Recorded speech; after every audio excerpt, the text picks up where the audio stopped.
Power on.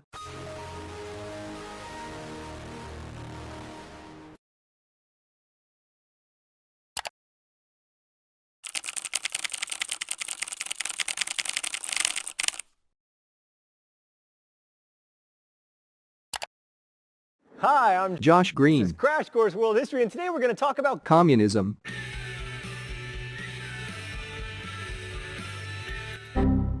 This video is no longer available due to a copyright claim by an actress over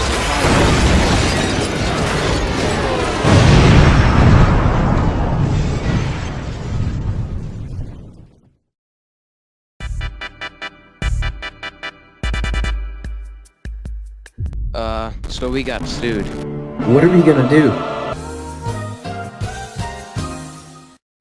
Dude, chill, I have an idea. Quick guys, we need your help. Hit 100,000 likes on this YouTube video. What? This is a history project? Alright. Quick, Miss Redia, we need your help. Give us a good grade on this history project to save us from getting sued by the evil corporate overlords at Crash Course World History.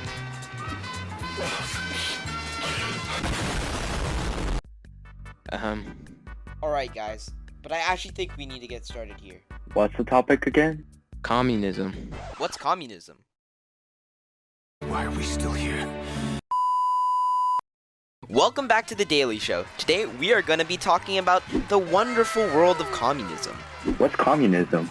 Well, Brendan, communism is... a political theory derived from Karl Marx, advocating class war and leading to a society in which all property is publicly owned, and each person works and is paid according to their abilities and needs.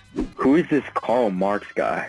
Well, Brendan, Marx, born in Germany on May 15, 1818, lived in Britain until his death on March 14, 1883, and experienced firsthand the effects of industrialization on society. He witnessed the lack of rights and the lack of a proper workspace British workers had, and hence put forth his belief of communism. He also issued a publication by the name of the Communist Manifesto, where he argued that the middle class should revolt against the growing sense of capitalism in Europe. Marx's quote, "Workers of the world unite," quickly became common on the streets, and began to increase the initial impact of communism.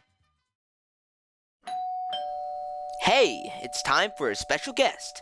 Speak of the devil, it's Karl Marx himself.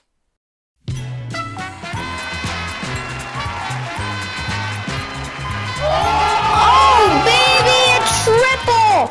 Oh, yeah! Yo, what's up, dog? It's Karl Marx in the house. Can you give us a basic synopsis of how communism works? Well, basically, let me sum it up for you idiots. The goal of communism is to create a stateless, classless society. Communist thinkers, like me, believe this can happen if the people take away the power of the bourgeoisie, the ruling class, who own the means of production. What prompted you to make communism? Well, Mr. Varela, I have witnessed the horrors that occurred in the stupid country of England, and how their dumb capitalist society has turned their civilians into lifeless robots. They should have rights too. They are human beings with morals and consciousness. Think about what they live and go through each and every day. This is why I made the beautiful doctrine of communism. Well, what do you think of the implementation of communism in the 19th and 20th century? Well, I don't actually know that because I'm a figment of your imagination. Now, as a wise man once said, Change the world. My final message. Goodbye.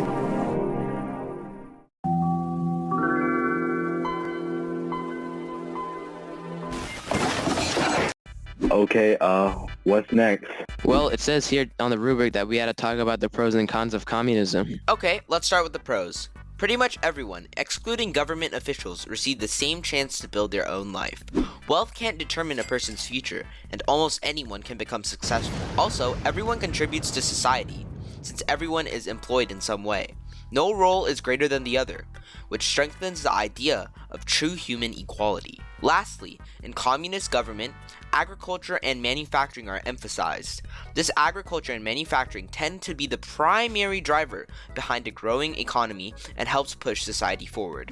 But now for cons. Individual rights are limited. The goal of communism is to have people working towards common needs. Because of this, people are not free to look into their interests or dreams.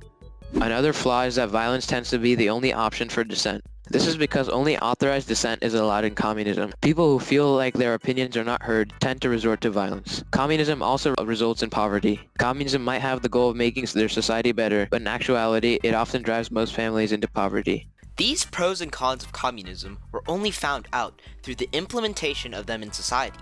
The imprint of Karl Marx's social theories were received in many areas of the world in response to the hardships of capitalism.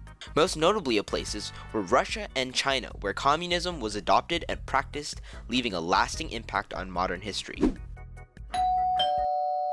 Hey, it's time for our next special guest, Vladimir Lenin.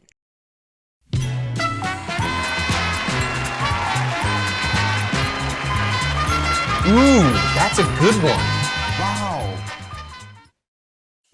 So, how did he rise to power? Well, when my mother Russia was going through a revolution in 1905, because of the growing tensions in my mother Russia, I was able to take power of my mother Russia in 1917. Here, I would declare to my mother Russia that all people would get food, land, bread, and an end to the war in mother Russia. So now that you are a leader of communism in Russia, what do you want to do with your power? Well, I'm not sure, but I definitely don't want to give that Stalin guy any power. Well, he's dead, so who's our next guest?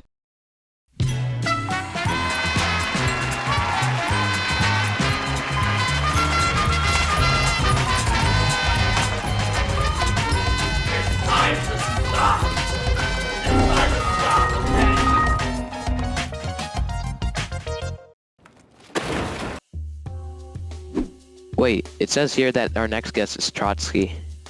Oh, Trotsky, you were asking about him.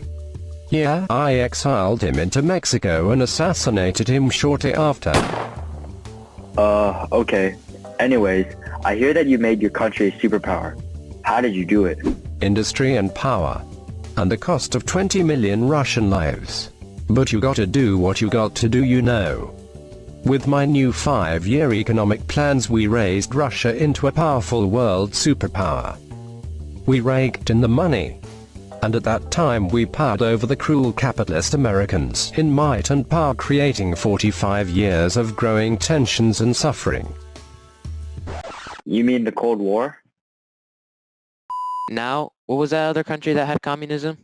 China. So yeah, our editor doesn't feel like editing this part, so we can sum it up real quick.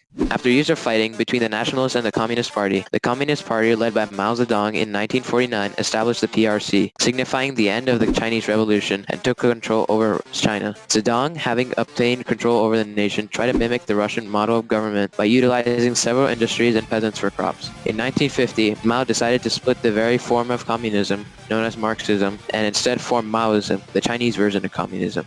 This new form of communism Mao instituted to follow a strong communist tradition and push China for greater industrialization. Well, that wraps up the show. Hope you guys enjoyed. Wait, do you hear that voice? Well, I'd assume that John Green is coming for us. Well, it was nice knowing you, lads. Until next time.